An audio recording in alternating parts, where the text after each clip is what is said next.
अभी हमने क्या कहा, कर्ता भाव का मतलब होता है अहंकार। अहंकार विमूढ़ात्मा कर्ता हमिति मन्यते, मैं ये करता हूं, मैं ये करूंगा, मैंने ये कर लिया, इसी को तो अहंकार कहते हैं। तो हमने क्या कहा, जब सत कामनाओं से असत कामनाओं का त्याग करोगे तो सत कामनाओं से अहम का त्याग हो जाएगा, अहम का नाश हो जाएगा। सत कामनाओं का फल है, सत्कर्म का फल है। जैसे निर्मल जल शांत जल में अगर ध्यान से सुनोगे तो हर प्रश्न का उत्तर वो इसी में छुपा होता है। निर्मल जल शांत जल में नीचे दिखाई देता क्या है, ऐसे ही विशुद्ध अंतःकरण में अनुभव होता है, करता मैं नहीं हूं। गुणानुगुण वर्तनते मनुष्या पार्थ सर्वसा, ये त्रिगुणमयी माया से प्रेरित होकर अंतःकरण यंत्रवत काम हो रहा है। मैं इसका दृष्टा हूं, साक्षी हूं, मैं करता नहीं हूं। करते हुए भी, खाते हुए भी, पीते हुए भी, सोते हुए भी, वो न खाता है, न पीता है, न सोता है, न जागता है। जो शुद्ध ज्ञानी है और भक्त है तो भगवान को अर्पित होता रहता, करता दोनों में नहीं रहते। आगे बढ़ोगे तभी अध्यात्म की ऊंचाई, ये जान गए तो सब जान गए ना। या रहस्य रघुनाथ कर बेग न जाने कोई, और जो जाने रघुपति कृपा तो सपने मोह न हो। ज्ञान का प्रादुर्भाव भगवान की कृपा से हो जाता है। खूब नाम जप करो, अच्छे आचरण करो, माता पिता की सेवा करो, गंदा भोजन मत करो, गंदे दृश्य मत देखो, गंदी बातें मत सुनो, गंदी क्रियाएं मत करो, गंदे विचार मत, अभी आनंद आ जाएगा। आनंद तो सत में है ना, सच्चिदानंद। हम असत में आनंद ढूंढ रहे हैं, इसीलिए जितनी जेलें भरी, जितने रोग हैं, ये सब आनंद की खोज असत में करने गए, उसी का फल मिल रहा है, पाप का फल मिल रहा है जी। तोशी शर्मा जी अमेरिका से। राधे राधे। जय श्री राधे महाराज जी, आपके चरणों में कोटि कोटि नमन। महाराज जी, मैं अमेरिका में रहकर आपका सत्संग सुनती हूँ और उससे मेरा कल्याण हो रहा है। मैं सतमार्ग पर चल पा रही हूँ, आपका बहुत बहुत धन्यवाद। हे श्री कृष्ण, इस जन्म में आपकी गुरु कृपा पाने के लिए एक साधक को क्या करना अनिवार्य है, और साधक दूर रहकर भी गुरु सेवा किस प्रकार कर सकता है? पहली बात तो हम अपने आप को इस भाव में लाएं कि श्री कृष्ण ही सिर्फ मेरे हैं और मैं सिर्फ श्री कृष्ण के हूं। पहला सूत्र, अगर आपको भगवत प्राप्ति करनी है तो ये मन में अपने बैठाना है कि श्री कृष्ण के सिवा मेरा कोई नहीं है। अब आपका पति, आपका पुत्र, आपके रिश्ते नाते जितने, सब में श्री कृष्ण भावना करनी है। पर है हमारे श्री कृष्ण, इन सब रूपों में मेरे ही श्री कृष्ण है। पति को साक्षात भगवान श्री कृष्ण का रूप मानकर वैसी सेवा करना, परिवार के जैसे माता पिता पति के हैं या आपके पुत्र परिवार जो भी हैं, उनमें भगवत भावना करना, निरंतर नाम जप करना और हर कर्म को भगवान को समर्पित कर देना और सत्संग सुनना। और जब सत्संग सुनना तो ये मानना कि मेरे सामने वो संत बैठे हुए, मान लो मोबाइल से है तो मेरे सामने वो संत बैठे हुए हैं और मुझे उपदेश कर रहे हैं, और उनकी एक एक बात सुनकर मनन करना, इसी से आपका परमार्थ पुष्ट हो जाएगा।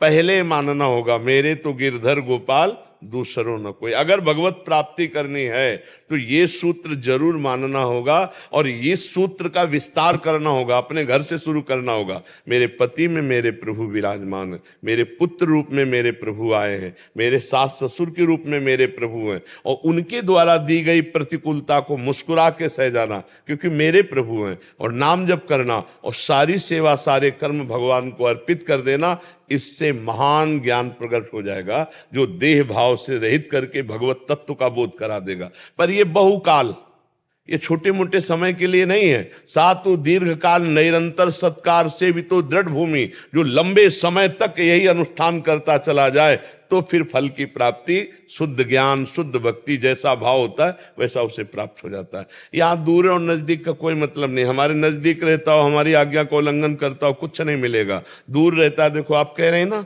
मिली तो आ जा, परिवर्तन आपका पहले से है कि नहीं, तो वो परिवर्तन आज्ञा पालन से हुआ। वही आज्ञा का पालन करते रहिए, आपके जीवन को जो सानिध्य से होता है वही दूर से भी हो जाएगा। सानिध्य या दूर आज्ञा पालन से। आज्ञा पालन नहीं करता तो पास रहता हुआ बहुत दूर है, आज्ञा पालन करता है तो अमेरिका भी हमारे लिए बहुत नजदीक है। तो कहीं भी हो, कोई ऐसी जगह नहीं जहां भगवान ना हो। भगवान का सामीप्य तो उनके हम चरणों में ही वास करते, उनके सानिध्य में हम रहते। तो आप भगवत चिंतन कीजिए और इस जो आज हम आपको बोले इसके अनुसार अनुष्ठान कीजिए। नित्य निरंतर हमारा नाम चलने लगे, ये हम अपने जीवन के अनुभव की बात कहते हैं।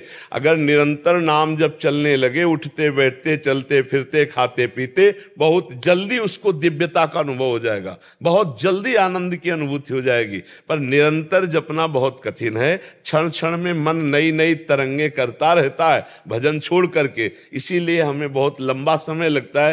नहीं तो भगवान हमारे हृदय में ही हैं, उनके प्रकट होने में कोई ज्यादा 6 महीने में ध्रुव जी ने भगवत साक्षात्कार कर लिया था, 6 महीने में। और यहाँ 6 जन्म व्यतीत हो जा रहे हैं, इसीलिए कि हम एकाग्रता नहीं कर पाते, हम भोग नहीं त्याग पाते, हम भगवान की आज्ञा के अनुसार कर्म नहीं कर पाते, हम मनमानी आचरण बन जाते हैं, जिससे जैसे चलनी में हम गाय दुहें तो दूध पीने को नहीं मिलेगा, चलनी में गैया दुहे और दोष दैव को दे, हरि गुरु कहो न माने अपनो ही फल ले। तो अगर हम संयम पूर्वक चलें, चरित्र पावन करके चलें।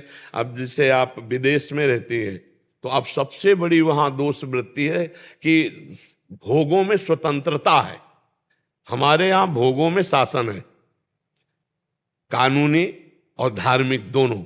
और बाहर हमें ऐसा, हम गए नहीं पर हमने सुना है कि वहां भोग की स्वतंत्रता है, आप स्वेच्छा से मनमानी भोग भोग सकते हैं, कोई शास्त्रीय मर्यादा या कोई ऐसा कानून नहीं है। ऐसा है क्या? तो अब जहां स्वेच्छाचार है, भोगों की स्वतंत्रता है, वहां रहकर साधना कर पाए, बहुत बड़ी बात भगवान की है।